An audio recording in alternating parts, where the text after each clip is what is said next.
இந்த பழனி ட்ரிப்பு பார்த்தீங்க அப்படின்னா ஜஸ்ட்டு வந்து ஒரு ½ அன் ஹவரில் முடிவு பண்ணி டக்குன்னு போனது தாங்க. நாங்கள் திருச்சி டு பழனி போனோம். இப்போ தான் பஸ் ஸ்டாண்டெல்லாம் சேஞ்ச் பண்ணியாச்சுல. பஞ்சப்பூர் பஸ் ஸ்டாண்ட் போயிட்டு பழனி பஸ் ஏறியாச்சு.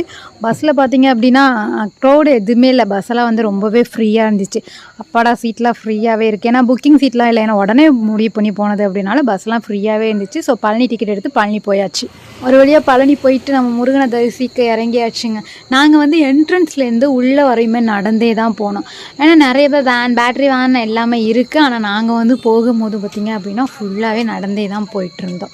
நிறைய பேர் இந்த வருஷம் பார்த்திங்க அப்படின்னா இந்த டைம் சீசன் வந்து பார்த்திங்க அப்படின்னா ஐயப்பனுக்கு எல்லாமே மாலை போட்டு போயிட்டுருந்தாங்க. ரொம்பவே நல்ல க்ரௌடாக இருந்துச்சு. இங்கேருந்தே முருகனை பார்க்கும்போது ரொம்ப அழகாக இருந்துச்சு. மேலே போயிட்டு ஃபோட்டோஸ் வீடியோஸ் எதுவுமே அலோட் கிடையாதுங்க.